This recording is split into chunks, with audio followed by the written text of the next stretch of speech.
May ginawang aksyon si Congressman Busita sa isang checkpoint na kung saan ang hinaharang lang sa checkpoint ay ang mga motor. Tara, panoorin natin. Bok, sinong team leader nyo? Ayun po, sir. Ano po si Tata?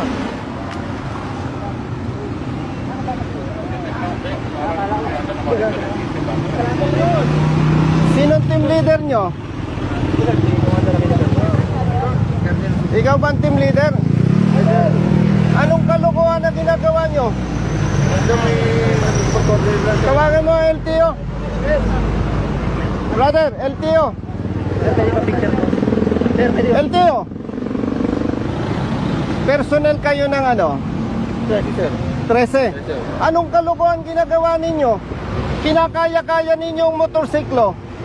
Ba't di kayo pumapara na ibang sasakyan? Kalokohan yung ginagawa nyo, brother. Ayan o, naka puro motorsiklo. Hindi nga, nakita ko nga eh. Kaya nga bumalik ako eh. Huwag ganon. Bakit kayang-kaya nyong huliin ng motorsiklo? Yung ibang sasakyan hindi. Manghuhula ba kayo para yung ibang sasakyan walang violation? Hindi, nakikita ko naman eh, brother eh. Yan o, puro motorcycle riders. Ito po yung... Hindi nga eh. Opo. Kita ko nga. O sige, may isang four wheel.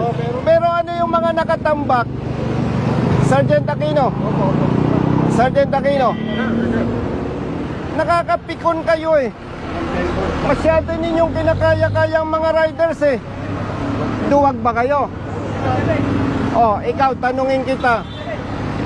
Gusto mo ba sabihin ang kriminal sa hanay lang ng riders? Hindi, sir. O, sino yung mga nang-aambus? Anong ginagamit na sasakyan? Four wheel. O, bakit ganyan ang ginagawa ninyo? Saan ka? Sa Region 4? Hindi po, naik po. Naik. Hindi ko kayo pinagbabawalang manghuli. Hindi ko kayo pinagbabawalang manita. Kasi law enforcement. Pero nakakabwisit yung ginagawa ninyo. Riders lang kinakaya-kaya nyo. Oh, nakakabwisit kayo eh. Dahil walang kakayahan ng riders. Maliliit lang. Kaya ikaw, ano? Taga-ticket ka lang. Kalukuhan yung ginagawa nyo eh. Lilinawin ko, brother. Ha? Hindi ko pinagtatanggol ang riders na may violation. Ha? Ang ikinakabwisit ko, kinakaya-kaya nyo ang riders. Ba't di kayo makapamara ng naka-four wheel? Lalo na kung tinted, takot kayo. Brother, huwag ganon. Diskriminasyon yan eh. Malaking kalokohan yan. Nakakapanginig kayo ng laman eh. Kalokohan yan, oh.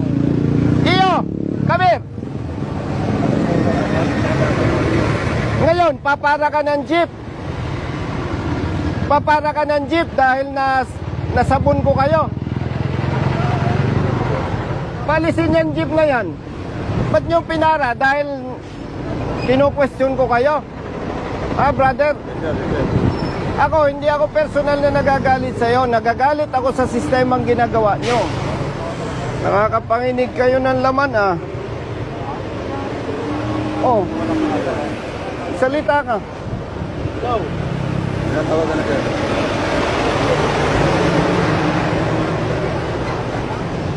Palisin nyo yung mga motor. Madam, pakisabihan mo nga yung hepe ng ano daw to. Brother, LTO ano ka? Naik po. Sabihan mo nga, madam, yung hepe ng LTO Naik. Nabubuisit ako, kinakaya-kaya ang mga riders. Nanguhuli dito sa Cavite, puro motorsiklo lang pinapara eh. Malaking kalokohan yan. Diskriminasyon yan. Hindi ko sinasabing wag manghuli ang LTO, pero gawin ng tama ang trabaho. Pakisuyo, madam. Nakakapanginig ng laman tong mga to eh. Pasuyo, thank you. Umalis na kayo, katukuhan nyo. Palisin nyo yung mga motorsiklo. Umalis na kayo. Brother, kung hindi nyo kayang sitahin ng ibang sasakyan, huwag kayong manghuli ng motorsiklo.